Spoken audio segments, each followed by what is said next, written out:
des cadeaux ont été donnés. Et... Avant toute chose, j'aimerais vous remercier grassement de votre présence avec d'humbles cadeaux de chacun. Nous aimerions vous remercier de votre présence, d'humbles cadeaux de chacun, venant de chacun de nos tribus et de nos savoir-faire. Il accueille donc les cadeaux, je vous laisse les présenter. Bon, ben je me lance. Chez Monseigneur, je me permets de me lancer en premier. J'ai fait forger ce bouclier d'ornement qui pourra vous servir d'apparat lors de visites en cité ou tout simplement de décoration chez vous, vous rappelant cette douce soirée. Que ce bouclier soit aussi costaud que vos convictions. Je te remercie, Gunther. Je viens aussi avec une épée que j'ai faite forger spécialement par mes artisans en feu. Chez nous, nous l'appelons un dadao. C'est une lame qui a été faite dans les traditions habituelles de notre peuple et qui ne vous fera pas défaut. Magnifique. Une âme, je dirais, du nord, des terres inconnues dans cette arme. Est-ce le genre d'arme que manient les Moghuls? Je n'en ai jamais vu. Eh bien, oui, c'est à peu près similaire. Nous avons plus ou moins le même style dans nos armements. Eh bien, dans ce cas, je serais très heureux d'apprendre à la manier. Pourrez-vous me donner des cours? Cela me permettra de garantir la défense de la formation de mes soldats en fonction de l'équipement des Kadjars. Mais avec plaisir. Mieux on connaît son ennemi, mieux on peut le vaincre. Commençons par des cours particuliers et peut-être donnerai-je à votre tribu l'occasion de former la milice si d'aventure cela pouvait s'avérer nécessaire. Ce sera un grand honneur pour moi. Les arts martiaux sont ma priorité. Merci à vous, Sidi. Et permettez-moi de vous offrir ces grenades à petite balle, cher monsieur. Très utile si on tombe dans une embuscade ou si on doit se protéger face à plusieurs personnes en même temps. Il y a une petite mèche qu'il faut allumer et la jeter sur ses assaillants. Et le tour est joué. Je vois que l'alchimie est de la partie. Voilà qui est bien efficace en cas de nécessité. Merci à toi. Merci à vous pour votre présence, monsieur. Du coup, je vais m'approcher, je vais lui tendre la petite bourse contenant l'amulette, le talisman. Pour vous, quelque chose qui est peut-être bien moindre au vu des autres présents de la soirée, mais qui vous sera fort utile et vous protégera des poisons. Il examine l'objet. C'est une bourse. C'est ce qu'il y a à l'intérieur qui compte. Il la referme. Il y a un petit cordon pour la mettre quelque part. Avec un grand cordon pour pouvoir la placer au cou. Ça se porte pas trop à la ceinture dans ces pays-là à cause des tire-laines. Du coup, ils ont plutôt tendance effectivement à les porter au cou ou à aménager des poches dans leur ceinture pour garder vraiment la sensation des pièces directement contre eux et à un endroit peu accessible et protégé par leurs armes. Voire placer une bourse éventuellement dans un recoin, dans un repli des vêtements, mais ils font très attention en fait à éviter que la bourse soit visible. Donc effectivement, il va la porter au cou. Comme le montrent les cadeaux de mes amis, Seigneur, vous faites un travail certes indispensable à la cité, mais particulièrement dangereux et éreintant. C'est pourquoi j'ai choisi de vous offrir les services du meilleur masseur de ma tribu, afin que vous puissiez trouver une certaine mesure de repos une fois vos devoirs accomplis. Formidable. Quand vous dites cela, c'est pour cette auguste soirée ? Non, autant qu'il vous plaira de le garder à votre service. Je le ferai appeler dans votre Médina. Très bien. Bien écoutez, je suis ravi de tous vos cadeaux et je tiens à remercier votre clan si avisé. Vous m'avez honoré. J'espère qu'il en sera tout autant demain sur le terrain, mais je ne vous oublierai pas. Eh bien, je crois que je vais pouvoir m'en aller à ma nuit. Et merci à tous et toutes. Puissent les puissances veiller sur votre destin. Du coup, en fait, avant que nous séparions, je fais un signe à Zangwei. Ouais, bah je le rejoins. Zangwei, vous allez peut-être rire. Je m'adresse à vous pour quelque chose d'un peu peut-être trivial au vu des fastes de cette soirée. Mais voyez-vous, un parent de mon bibliothécaire, Saadizari, mon maître du savoir, a été charmé par la beauté d'une des membres de votre tribu, nommée Vibomi, et il souhaitait savoir ce qu'il en était de cette dernière, si elle était promise ou si elle avait prévu par exemple de devenir une nachise. Je vois. Eh ben, je peux, si vous voulez, je peux aller m'informer. Il y a une coutume qui se pratique dans ces pays-là, à ces époques-là. C'est qu'on fait faire un portrait des jeunes hommes pour les présenter aux jeunes femmes, ou quel que soit leur âge d'ailleurs, afin de pouvoir savoir si le candidat fera l'affaire. On essaie quand même de donner une coloration à cette rencontre un petit peu particulière. Tout est fait pour que la rencontre se passe bien, et notamment il est très important de montrer le portrait de celui qui candidate à la jeune femme. Eh ben, faites-moi un portrait de lui et je l'enverrai à Vibomi, du coup. Très bien. Je lui indiquerai de se faire pour que vous l'ayez dans les, si je puis me permettre, dans les plus brefs délais dans ce cas. La nuit tombe sur Baladajama. On voit les perles d'Ankis s'illuminer sur les coupoles, la lueur pâle du soir, et on commence à distinguer la couleur des étoiles. La ville s'endort peu à peu, moins bruyante.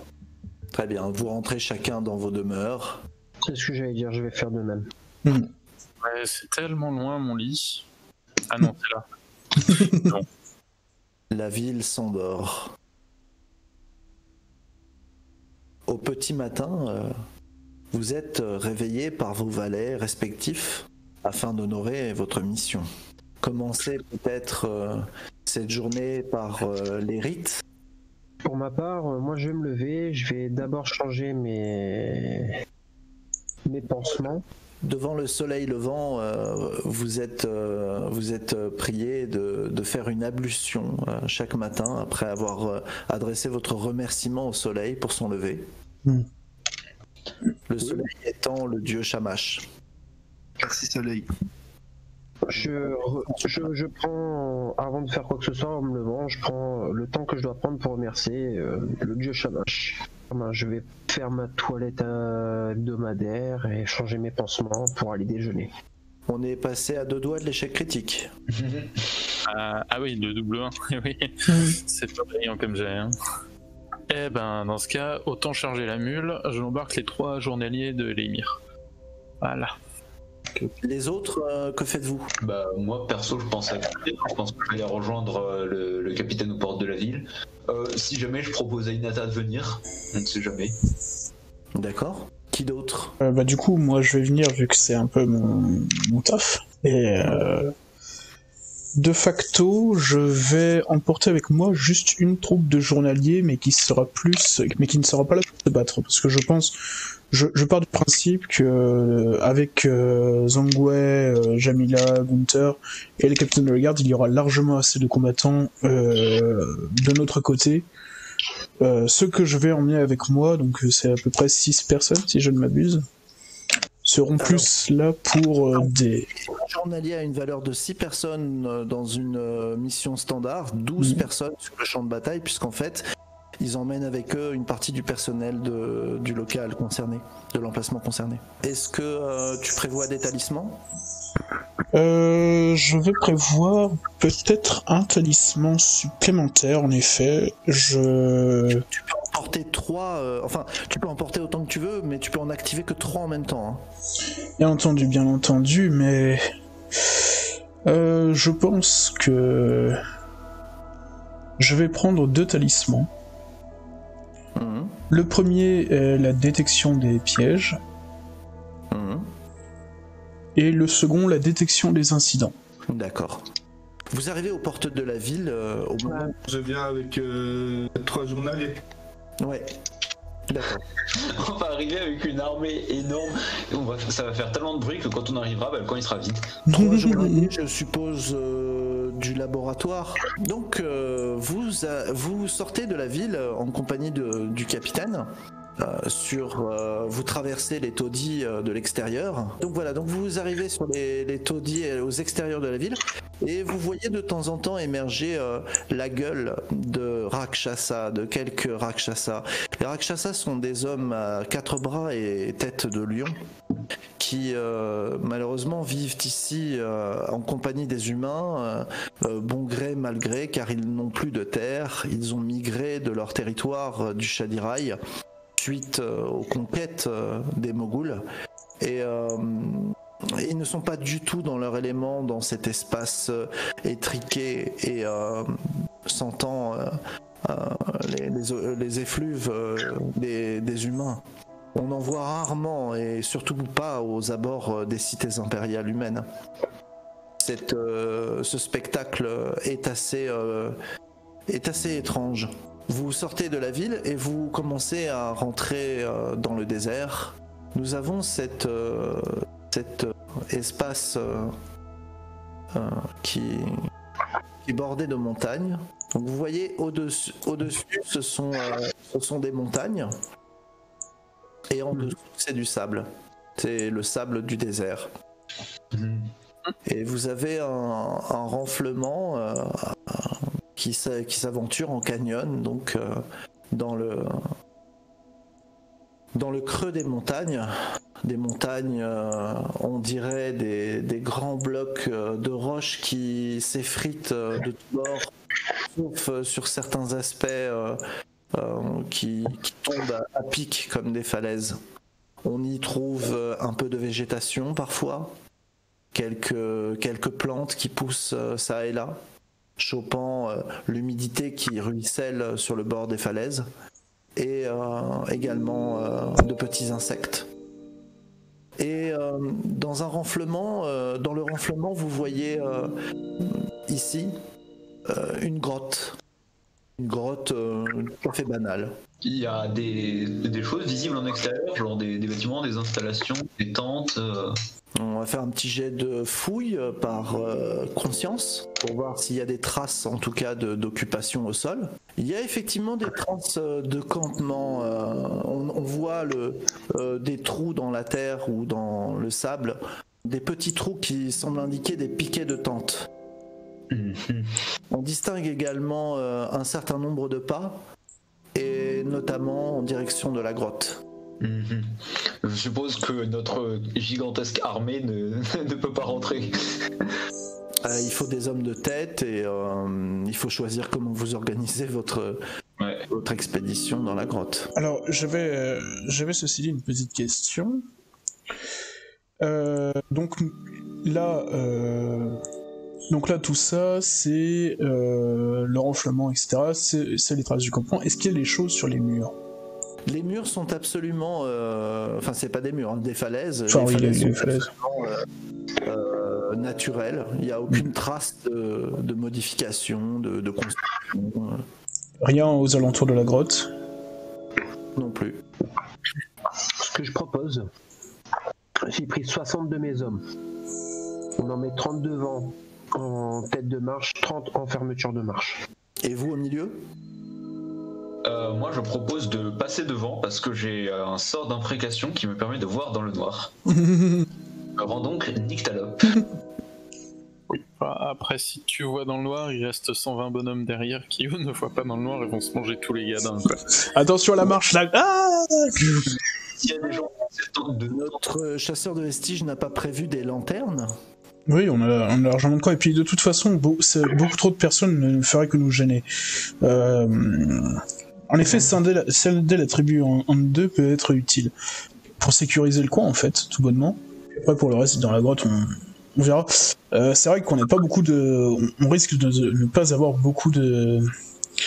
Quelle est la taille de l'entrée de la grotte, à peu près? Enfin, est-ce que c'est vaste ou est-ce que c'est vraiment la petite entrée ou... Elle fait environ 8 mètres de large et 4 mètres de haut.